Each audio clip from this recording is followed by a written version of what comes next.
There are 5 tax changes that came into effect this year that the ATO isn't exactly shouting about, but the financial impact could hit you within weeks of them rolling out. Some remove deductions you might be relying on, others introduce new taxes you hadn't planned for, and some are just going to scare your socks off if you got something to hide. I'm Davie Mack, a chartered accountant and founder of Box Advisory Services. I've analysed these new regulations, and the reality is this: many Australians aren't fully aware of the implications or how to effectively adapt. So let's walk through each change, what it means, and what you can do today to stay compliant and ahead of the ATO. The first one on the list is you can no longer claim interest on late or underpaid taxes. The government has passed a new law that removes the tax deductions for 2 types of ATO interest charges. The general interest charges, which is charged when tax, including GST, PAYG, income tax, and FBT is paid late. And the shortfall interest charge, which is charged when the ATO changes your tax return and finds you owe more money than you originally declared. Until now, these interest charges were generally tax deductible for individuals and businesses. That meant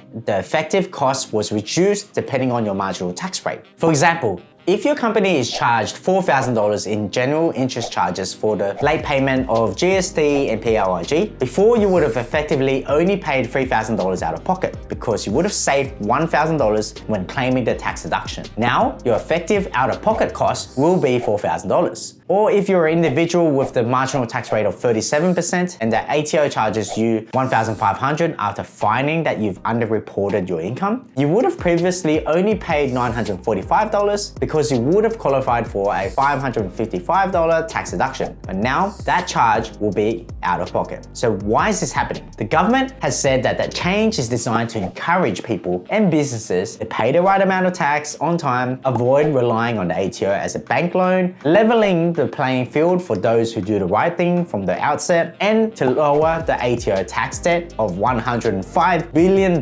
They're also expecting to raise around $500 million in extra revenue over the next few years because of this change. The current GIC rate is about 11% each year and compounds daily. So in some cases, it might be more costly. It may be more cost effective to borrow from a bank or other lender to pay tax on time. Interest on business loans may still be deductible in many cases, whereas ATO interest soon will not be. Obviously, my advice would be to avoid late payments altogether, but if you can't, make sure to speak to your accountant to see if there's a better way to settle your ATO debts. Before I move on to the next change, I'll just mention that you can still claim interest deductions on loans taken out for businesses or investment purposes, as long as the interest is not private or capital in nature. And any ATO interest charged before 30th of June 2025 stays deductible under the previous rules. Okay, the second change will only come into effect at the start of the next financial year, but I've added it to the discussion so that you can start preparing. That is payday super. Sounds pretty cool though.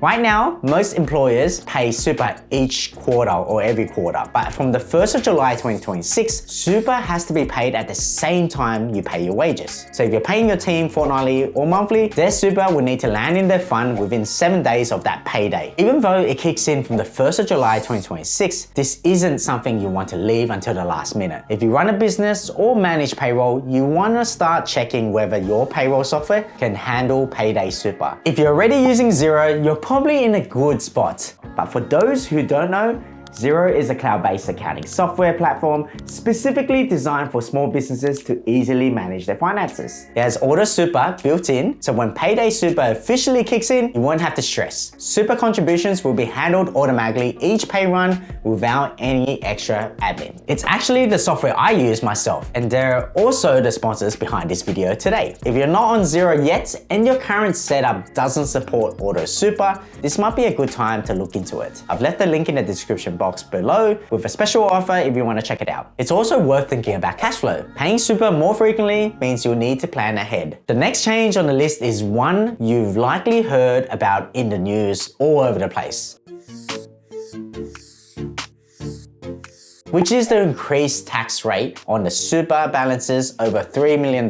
Let me explain. Your super is usually taxed at 15%, which is less than the regular income, like your wages or salary. That is because the system exists to encourage you to save more for your own retirement. So most money that goes into your super is taxed at 15%, and so is the money earned by your super fund, like interest and dividends and capital gains. Unfortunately, quite a few critics have said that these arrangements are too generous and allow people to use super funds to accumulate wealth at lower rates of taxes than they otherwise could by piling property and other assets into the super funds far beyond what they need for retirement. So, to address this, the Labor government has introduced the new 30% tax rate instead of the 15% on the earnings of those whose super balances are above $3 million. This rate only applies to the proportion of earnings that are above $3 million.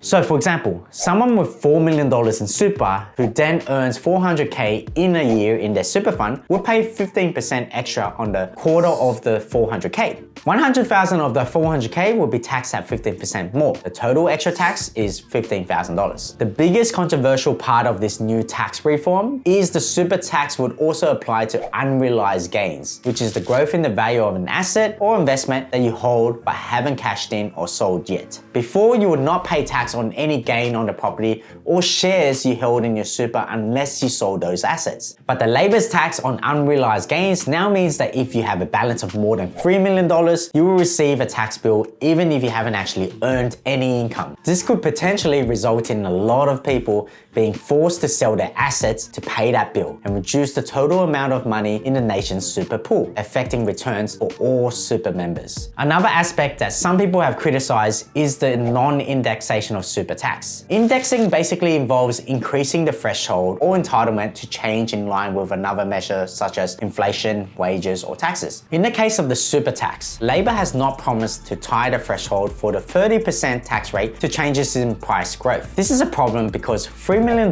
this year will not have the same purchasing power as the same amount in 20 years' time. So if we assume an inflation rate of 2.5%, an indexed threshold would apply to funds with more than $5 million approximately in 2045. So for now, the proposed tax only affects about 1 in 200 Australians, but it will apply to way more of that if it's not indexed. One last issue is the accounting and admin nightmare to calculate the tax on unrealized capital gain. Most taxes in the world are based on actual profits when money is made through a sale or when money is received. We calculate taxes on the sale price minus the cost price. However, how do we determine the market value? It takes a lot of time and expert opinion to work this out. Who will bear the costs, the accountant or the taxpayer? All I know is that I don't enjoy working for free.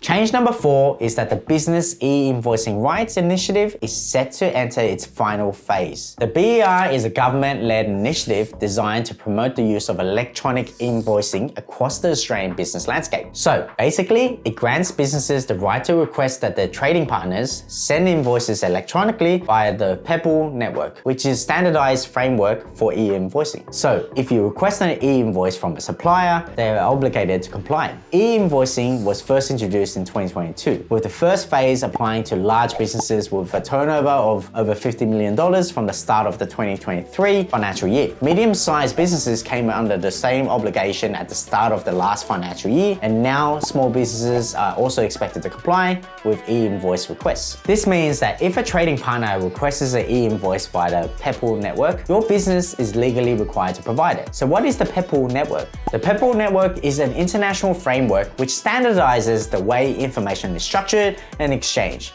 It's a faster and safer way to exchange invoices digitally for businesses. So who controls the Pebble network? Let me check. Who controls the network?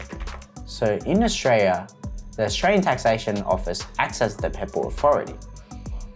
That seems very scary. Does the ATO have access to the invoices in the Pebble network? The ATO administers the network but can't access or view your invoices. Okay, that's less scary now, but still, the ATO controls the e-invoicing network. I got nothing to hide, so I'm all good, but I don't think many people will be happy about this. You are supposed to keep your invoices and receipts for 5 years in case of an audit anyway, so e-invoicing should make this a lot easier. And speaking of ATO audits, that brings me to change number 5. The government has given the ATO an extra $1 billion over the next 4 years to enhance tax compliance and enforcement activities. Just over $700 million of that amount will be given to the Tax Avoidance Task Force, which will focus on ensuring that multinational corporations and large entities are paying their taxes. The rest will be allocated to the Shadow Economy Compliance Program, which targets unreported or underreported income, including cash-in-hand jobs and illegal tobacco sales, and the Personal Income Tax Compliance Program, which is an initiative aimed at addressing errors in individual tax returns. Some funds will also be allocated to the Tax Integrity Program, which focuses on making sure that the medium and large businesses pay their taxes and super liabilities. So basically, you can expect the ATO to initiate more audits and reviews, especially targeting errors they suspect of underreporting. They're also ramping up debt recovery, and this has already been happening this year. So there are some things you need to think about. If you have overdue BASs or tax returns, make it a priority to lodge them as soon as possible. It's better to voluntarily come forward than to wait for the ATO to come after you. The worst thing is to ignore ATO correspondence. If you get a letter about a debt, don't stick your head in the sand. Contact the ATO to arrange a payment plan or speak to us. They are often reasonable if you want to communicate with them. And keep good records. If you claim work car usage, ensure logbooks are up to date. If you claim home office expenses, keep receipts. If you run a business, reconcile your accounts and keep your invoices. And if your tax situation is complex, or if you've received an audit notice, get an accountant or advisor involved as soon as possible. These 5 ATO changes are important to understand as they could affect your finances and business operations. If you need any help preparing for one or more of these changes, I've left a link in the description box below where you can book a strategy call with me or one of my accountants on the team. You can also access a zero discount if you sign up using the link I've left below. So make sure to leverage that before payday super kicks in. Thanks for watching, and I'll see you in the next video. See you guys.